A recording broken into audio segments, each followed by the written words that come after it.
ವಿಷಯ honey trap ವಿಷಯ ಬೆಂಗಳೂರಿಗೆ ಕರ್ನಾಟಕಕ್ಕಷ್ಟೇ ಸೀಮಿತವಾಗಿ ಉಳಿದಿಲ್ಲ. ಎರಡೂ ಪಕ್ಷಗಳ ಹೈಕಮಾಂಡ್ ಕರ್ನಾಟಕದ ಬೆಳವಣಿಗೆಗಳನ್ನು ಕುತೂಹಲದಿಂದ ಗಮನಿಸ್ತಾ ಇದ್ದಾವೆ. KN ರಾಜಣ್ಣ 20 ದಿನಗಳ ಹಿಂದೆಯೇ ಈ ವಿಷಯವನ್ನ ದೆಹಲಿ ವರಿಷ್ಠರ ಗಮನಕ್ಕೆ ತಂದಿದ್ದಾರೆ.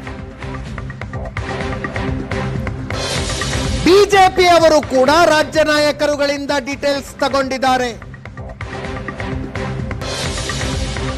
ಕೆಲವು ಸಂಸದರಿಂದಲೂ ಮಾಹಿತಿ ತಗೊಂಡಿದ್ದಾರೆ.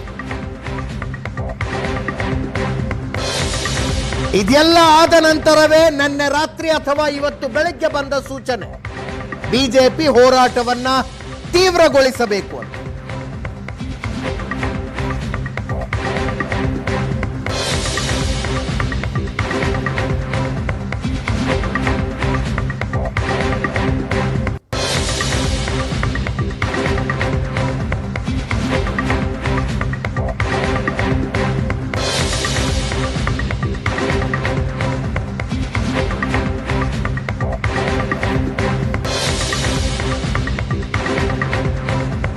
KC ವೇಣುಗೋಪಾಲ್ ಅವರು ಕಾಂಗ್ರೆಸ್ ನಾಯಕರುಗಳಿಂದ ಮಾಹಿತಿ ತಗೊಳ್ತಾ ಇದ್ದಾರೆ.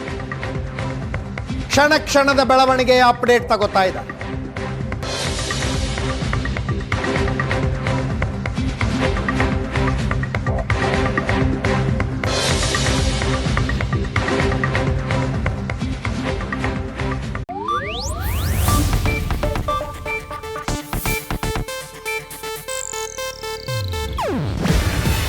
ಇದು ಏಷ್ಯಾನೆಟ್ ನ್ಯೂಸ್ ನೆಟ್ವರ್ಕ್ ಪ್ರಸ್ತುತಿ. ನೀವು ನೋಡ್ತಿದ್ದೀರಾ ಏಷ್ಯಾನೆಟ್ ಸುವರ್ಣ ನ್ಯೂಸ್.